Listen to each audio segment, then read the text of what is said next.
gens se portent bien et que je ne me sente pas complice. Ça me paraît être une démarche vraiment, d'abord, elle est naturelle pour moi, mais j'aime les gens, j'ai envie qu'ils viennent souvent, longtemps, me voir. Et donc, je fais tout pour qu'ils se portent bien.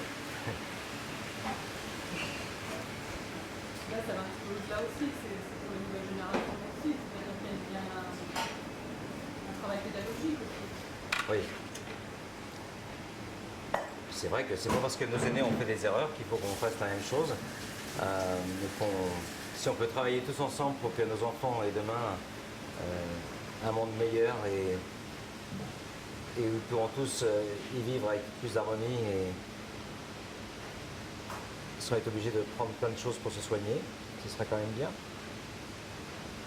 On voit bien les crises successives qu'il y a pu y avoir. Il faut que l'homme arrête de jouer à l'apprenti sorcier et retrouve du bon sens le bon sens de nos aînés. Et que chacun a sa place dans la société, que chacun la remplisse, que chacun... D'abord, il y aura peut-être un peu plus de travail pour tout le monde. Et les gens auront l'impression d'être utiles.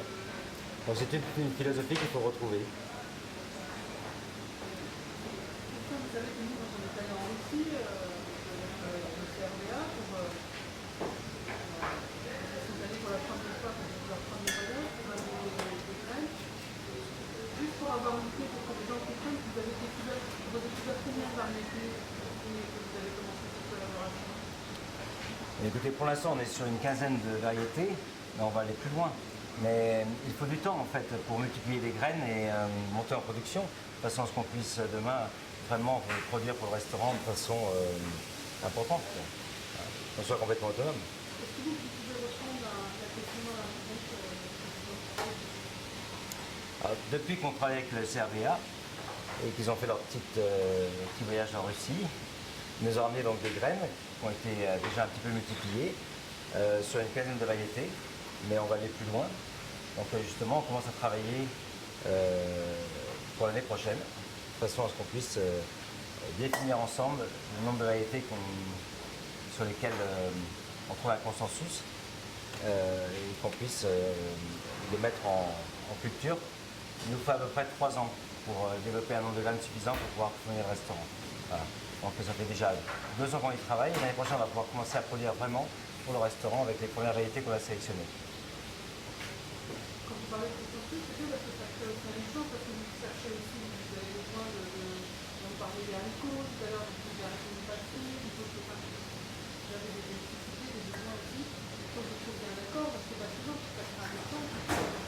Ah mais c'est formidable. Et puis, vous savez, nous les chefs, on est toujours à la recherche de nouvelles idées, de produits très goûteux pour justement régaler nos clients. Et puis, c'est vrai qu'on est curieux, on aime bien quand même avoir le mouton à 5 pattes que personne n'a, pour pouvoir se différencier. C'est ça aussi le jeu un petit peu.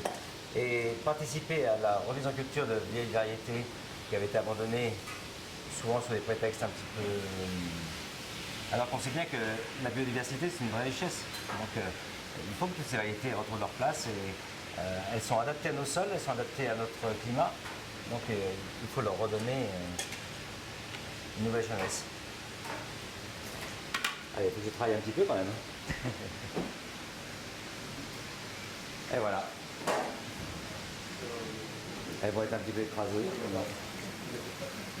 Ben, je voulais pas, je voulais la plus rennoise, mais bon. On va attendre 2 secondes.